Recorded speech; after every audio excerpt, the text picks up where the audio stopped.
Woman in Mr. Monteverde's Dream, Chapter 13. Madaling araw na pero hindi pa rin makatulog si Dylan. Nananatili lang siyang nakahiga at nakayakap sa katawan ng dalaga. Hindi niya alam kung kakayanin ba niyang makitang paalis ang dalaga sa isla. Kung maaalala pa ba siya nito kapag nakabalik na to ng Maynila. Kung makikita niya pa ba ito ulit. Nakaramdam siya ng takot sa isiping yun. Hindi naman niya pwedeng pigilan to dahil wala naman siyang karapatan at hindi niya pag-aari ang dalaga. Napasuklay siya sa kanyang buhok at napatayo. I need to do something. Sa isip niya at kinuha ang kanyang cellphone. Give me all the information about Miss Katrina Angela Villeruiz. I need it as soon as possible. Utos niya sa kabilang linya at agad ibinaba ang kanyang cellphone. Dylan sighed as he glanced at the woman who was deeply asleep. A few minutes after, his phone beeped and he received all the information about Cathy. Nalaman nitong nalulong sa sugal ang tiyahin nito at pinabayaan na ang property na naiwan ng kanyang lola. Hindi na rin natustusan ang pangangailangan ng kanilang lupain dahil halos lahat ng kinikita doon ay pinatalo nito sa sugal at marami na rin tong pinagkakautangan. Napangiti siya sa kanyang iniisip. Kung sakaling mabili niya ang property na yon, tatlo ang pwedeng mangyaring maganda. First, matutulungan niya ang mga kamag-anak ni Cathy.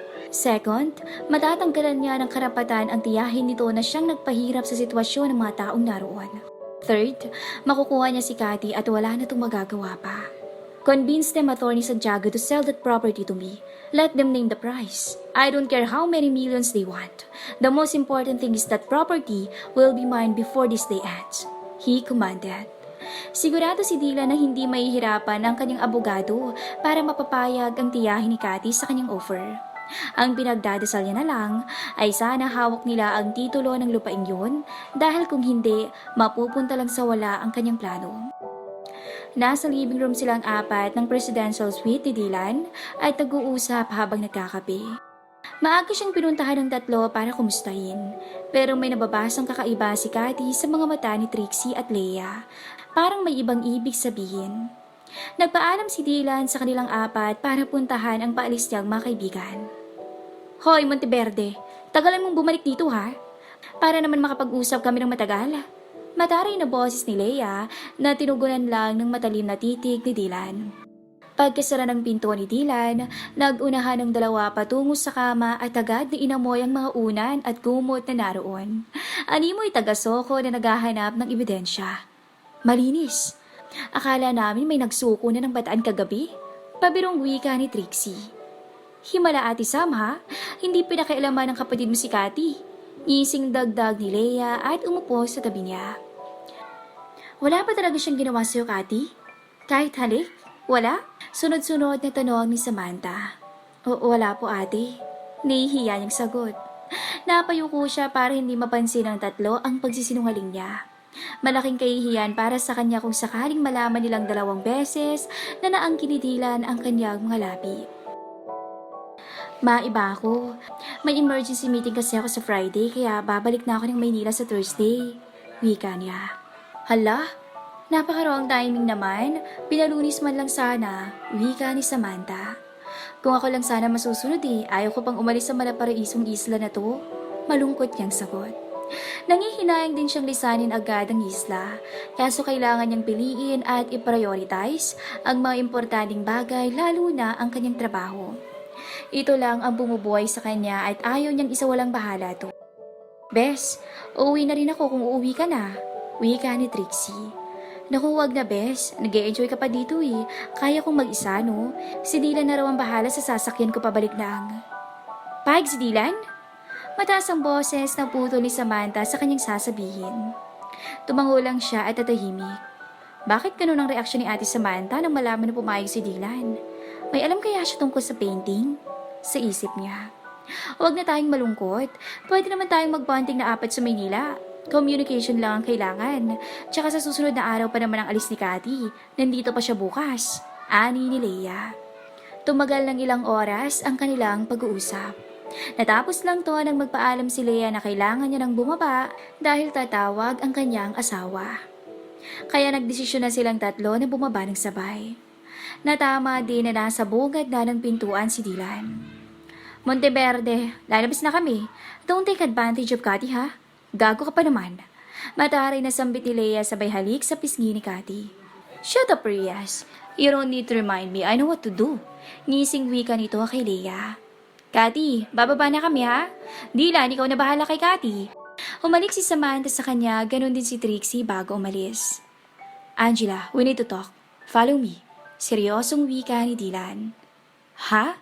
Para saan? Nauutal niyang tanong. Bigla siyang kinabahan sa tono ng boses si Dylan. Parang napakahalaga ng kanilang pag-uusapan. Hindi si Dylan sumagot sa kanya at patuloy na pumasok sa kanyang library. Malakas ang kabog ng kanyang dibdib pero pilit niyang pinakalma ang sarili ng matapat sa pintuan. Marry me, Angela. Biglang salita ni Dylan nang pumasok si Cathy sa library nito.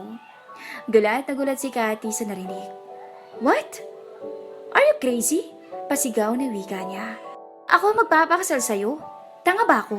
Never ako magpapakasal sa lalaking kakikilala ko lang 3 days ago. Stop dreaming, Mr. Monteverde. I will never be yours. Pagmamatigas ni Cathy. Ngumisi na lumapit si Dylan sa kanya.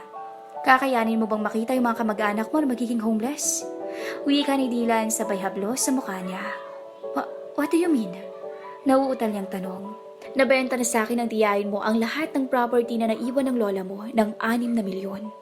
Isang tawag ko lang mawawalan ng kabuhayan at tirahan yung mga taong mahalaga sa'yo na nandun. Diretsa ang wika ni Dylan. Tumulo ang luha sa mga mata ni Cathy. Naaawa man, pasimpleng umiti si Dylan dahil alam niya sa sarili na hawak niya sa leeg ng dalaga. Wala na tong magagawa pa. You'll be mine, Katrina Angela Villaruiz. Wika sa isip ni Dylan. Kasal na ba talaga agad? Sana man lang bigyan mo ako ng pagkakataon na makilala ka pa kahit 3 months lang. Umiiyak na wika ni Cathy. Huminga ng malalim si Dylan bago nagsalita. Teach yourself to fall in love with me in just 90 days. I'll give you 3 hours to decide. Pagbalik ko dito, dapat nakapagdesisyon ka na dahil kung hindi, bukas at 6 a.m. kailangan wala ng mga kamag-anak mo doon sa property ko. Patalikod na wika ni Dylan. Dylan, please. Tawag niya dito pero hindi na siya nilingon pa. Napahagulgol na lang siya nang maiwan sa loob ng library ni Dylan. Hindi niya akalaing ganoon kasakim ang kanyang tiyahin na kayang ibenta ang alaalang naiwan ng kanyang lola Eva. Napaupo siya sa sahig at kinagat ang pang-ibabang labi. Hindi niya mapigilan ang mga luhang malakas na umagos sa kanyang pisngi.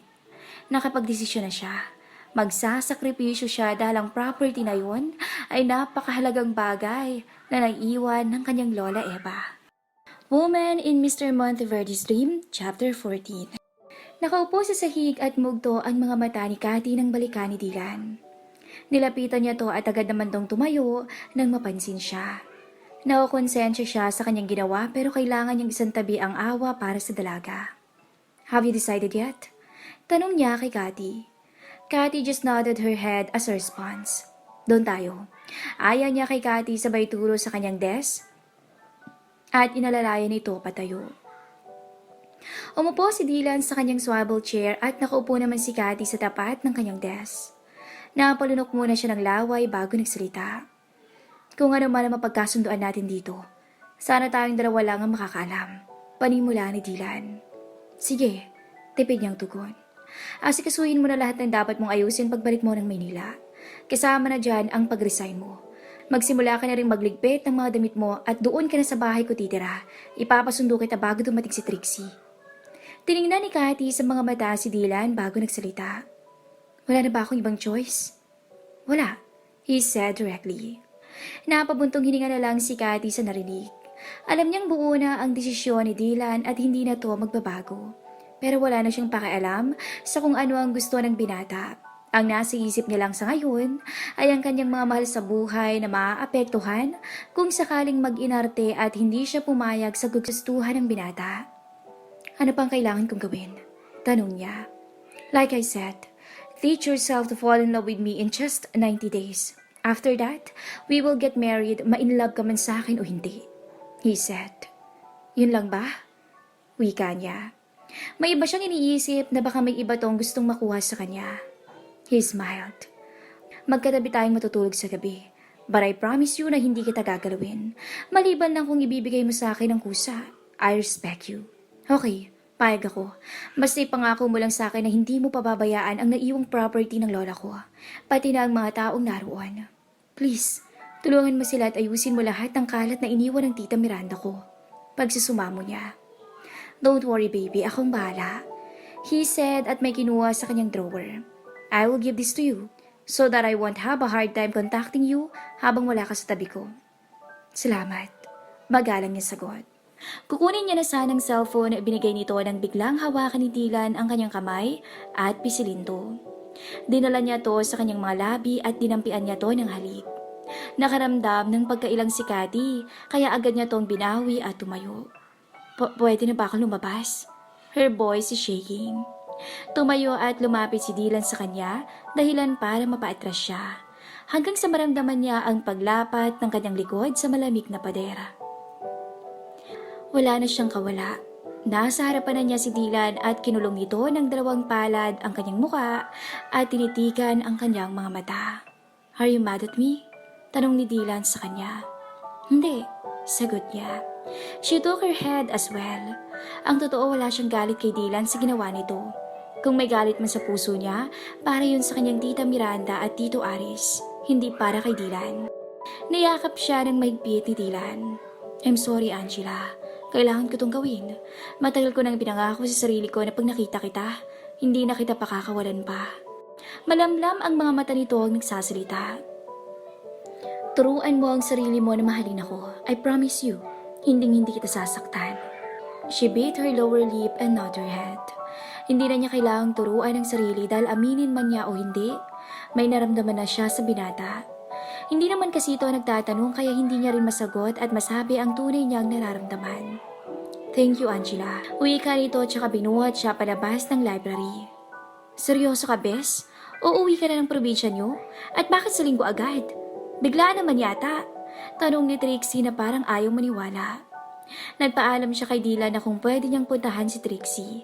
Pumayag naman to at hinatid mismo doon sa kanilang kwarto. Gulat na gulat si Trixie nang makita siya. Nahalata nito na umiyak siya ng ilang oras dahil sumugtong mata niya na hindi niya maitanggi. Kaya agad itong nag-usisa kung ano ang nangyari. Oo, Bes. Pagbalik ko ng Maynila para mag-attend ng meeting namin sa school, magre-resign na ako. Biglaan lang kasi, may importanteng bagay akong dapat ayusin doon about sa naiiwang lupa ng lola ko. Pagsisinungaling niya dito. Ano ba yan, Bes? Iiwan mo na ako? Naiiyak na wika ni Trixie. Siguro ganun talaga ang buhay natin. May mga bagay na hindi inaasahang mangyari, pero sisikapin ko naman na matawagan ka kahit papano. Paliwanag niya dito. Pinipigilan niya ang kanyang pag-iyak habang kausap ang kaibigan. Kung pwede niya lang sanang sabihin dito ang tunay na dahilan, ginawa na niya. Masakit isipin na may kaibigan ka na pwedeng mahingaan, pero hindi mo magawa. Pangako yan ha, tatawagan mo ko. Sabay yakap sa kanya ni Trixie at nagpapahid ng luha sa pisngi. Ako na magsasabi nito bukas kina Ate Samantha at Lea ha. Pakiusap niya kay Trixie na agad namang tumango. Nagbilin si Samantha at Lea kay Trixie na tutulungan nila si Kating mag-impake ng kanyang mga gamit habang nanonood ng movie bukas. At pagsapit ang dilim sa cottage na nasa front beach, sila kakain ng dinner. Bilang last banding na nilang 4 sa isla. Kaya napaisip si Cathy na bukas na lang sasabihin sa dalawa ang tungkol sa kanyang kasinungalingang pag-uwi ng probinsya sa linggo. Natatakot siya na baka mahalata ni Samantha at Lea ang kanyang pagsisinungaling at mapaamin siya ng dalawa. Lalo na at magaling si Lea ang kumilatis kung nagsisinungaling ba o hindi ang isang tao. Kaya minsan pag sidila ng topic ng kanilang pinag-uusapang 4, iniiwasan niyang magtagpo ang mga mata nilang dalawa ni Lea. Magluluto na lang ako ng chicken adobo para sa dinner bukas for our last dinner na magkasama para naman hindi mo ako makalimutan. Kakapalan ko na lang mukha ko kay Sir Dylan. Wika ni Trixie. Talaga, Bes? Sumilay ang tuwa sa mukha ni Cathy kahit papaano. Ikaw pa, malakas ka sa akin eh. Nakangiti na sabi ni Trixie. 5:00 na ng hapon at kitang-kita sa kanilang kwarto ni Trixie ang papalubog na araw. Napabuntong hininga siya at tumingin sa malayo.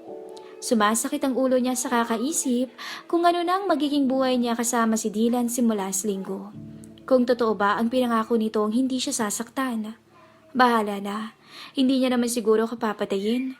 Lord, gabayan niyo na lang ako ah. Napasigaw siya sa sobrang gulat. Ang lalim naman ng iniisip mo. Boses ni Dylan mula sa kanyang likuran. Okay lang ako, tipid niyang sagot. Tara na't magbisa tayo for dinner. Aya nito. Dinner? Saan? Bakit? Bakit magbibis pa? Sunod-sunod yung tanong dito. I have a surprise dinner date with you. Bukas pa sana to kaya lang may dinner kayong apat kaya ngayon na lang kita ayain para masolo kita. He answered as he smiled at her. He held Kathy's hand. Mahid ko na rin sa mga luha mo kanina. I'm sorry, Angela. I don't want to see you crying again because of me.